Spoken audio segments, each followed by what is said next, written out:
Hello Revolution students and welcome back to another video on the Russian Revolution area of study 2. In this video we are going to look at the Kronstadt Uprising, which occurred from the 7th to the 18th of March 1921. A little bit of a recap. So the Kronstadt sailors were the heroes of the revolution. They played a significant role in the October 1917 revolution, and they had also fought for the Bolsheviks during the Civil War and helped them to win the Civil War against the White forces.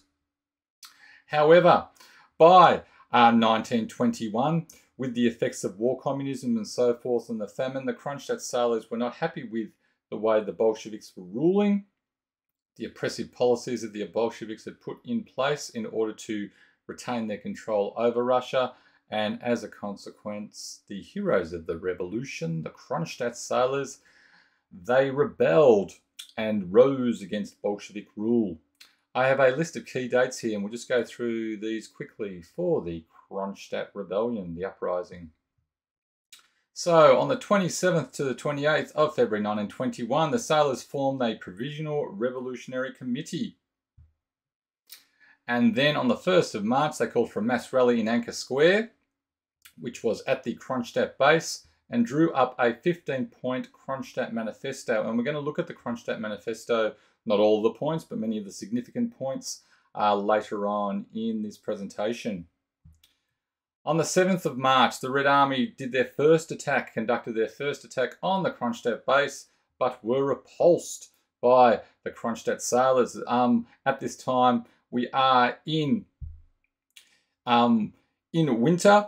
So, or late winter, it's getting into early spring, but the ice was the water around the Kronstadt base, and the Kronstadt base is an island, not far off the coast from where St. Petersburg is.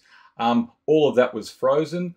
The Bolsheviks wanted to take over the base, conquer the base, and defeat the Kronstadt sailors before the thaw of the ice, and it would have been a lot more harder for the Bolsheviks to try to attack the base when they didn't have the ice to actually run over and take it.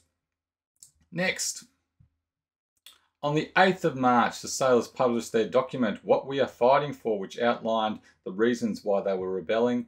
And then finally, on the evening of the 16th to the 17th of March, the Red Army began their second attack on the Kronstadt base, and this one was successful.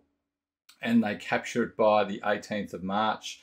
And all of the Kronstadt sailors, those ones who weren't able to escape to Finland, were captured by the Bolsheviks, and then they were eventually executed. Okay, let us have a look now. So why did the uprising occur?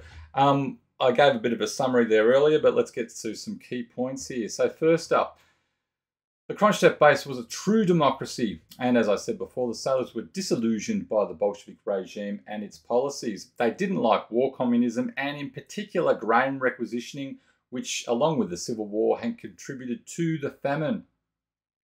And I remind you, the grain requisitioning was when the Cheka units went out into the countryside and forcibly took grain from the peasants, often leaving the peasants without enough food for themselves to eat, or enough seed grain to plant seed for the next summer.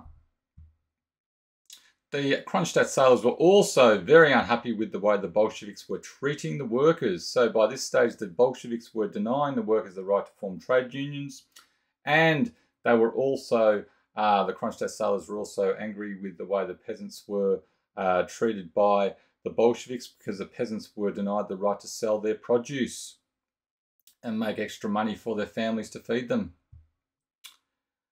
The Kronstadt sailors were also angry about the way non-Bolshevik revolutionaries were treated by the Bolshevik regime and how they were persecuted. So groups such as the Mensheviks and the SRs, many of these had actually fought against the Bolsheviks during the Civil War. And then also a big one for the Kronstadt sailors was that they were unhappy, they were angry with the way the Bolsheviks had removed authority and independence from the Soviets. So what were the consequences, or the consequence of the Kronstadt Rebellion? The big one was that it put an end to war communism and forced Lenin to introduce the new economic policy. And the new economic policy, if you haven't looked at it yet, I'm sure you will later. That is that series of economic policies that Lenin introduced in order to alleviate the problems caused by war communism. Some of those policies included an end to grain requisitioning and the reintroduction of markets allowing peasants to sell their grain and make a profit in order to, make some money to buy more food and feed their families. The Bolsheviks also, under the new economic policy, introduced a tax in kind where the peasants knew how much they had to pay in tax beforehand so that they could keep, and it was in the form of grain, so that they could keep anything that they grew on top of that tax for themselves and sell at market and so forth. So Lenin introduced the new economic policy in March 1921, shortly after the defeat of the Kronstadt sailors, and he introduced it at the 10th Party Congress in March 1921. And I have a key quote up there which sums up Lenin's attitude to the rebellion. So in March 1917, Lenin declared that the Kronstadt revolt had lit up reality like a lightning flash. What Lenin is saying there is that he understood, he's saying anyway, that he understood the suffering of the people and he was going to do something about it. The Kronstadt sailors and their rebellion had made him aware that things needed to change, that the Bolsheviks needed to improve what was happening in Russia. Okay, now let's have a look at the manifesto itself, the Kronstadt Manifesto. So the demands of the Kronstadt sailors. 1. In view of the fact that the present Soviets do not represent the will of the workers and peasants, immediately to re-elect the Soviets by secret voting with free preliminary agitation among all workers and peasants before the elections. So the Kronstadt sailors wanted to give the Soviets their independence back, make them democratic institutions once again, rather than being controlled by the Bolsheviks. Another of their demands was freedom of speech and press for workers, anarchists and left socialist parties. 3, freedom of meetings, trade unions and peasant associations, so allowing trade unions to be re-established again. To liberate all political prisoners of socialist parties and also all workers, peasants, soldiers and sailors who have been imprisoned in connection with working class and peasant movements. So the Kronstadt sailors were not the only group at this time who were rebelling or protesting against Bolshevik rule. There was the workers' opposition. Alexander Kollontai was leading that. There was also peasant rebellions and so forth, the most famous one being that Tambov rebellion. 6, the demand to elect a commission to review the cases of those who are imprisoned in jails and concentration camps, i.e. to see whether they actually should be in jail or not. 7, to abolish all political departments because no single party may enjoy privileges in the propaganda of its ideas and receive funds from the state for this purpose. 9, to equalise rations for all workers, harmful departments being excepted. 10, to abolish all communist fighting detachments in all military units and also various communist guards at factories. So to take out Bolshevik loyalists out of the military, to remove communist guards at factories who were forcing workers to stay at their machines by gunpoint.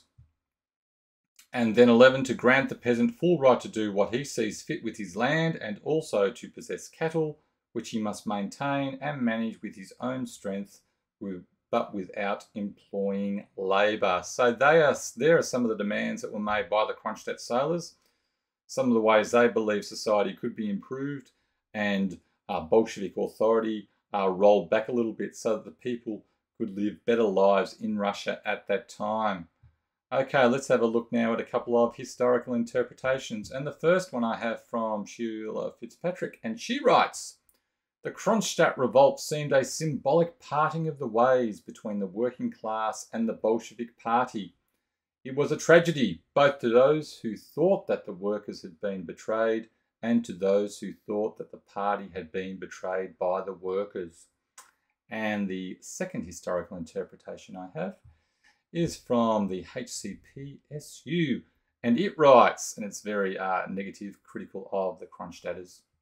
A glaring instance of the new tactics of the class enemy was the counter-revolutionary mutiny in Kronstadt.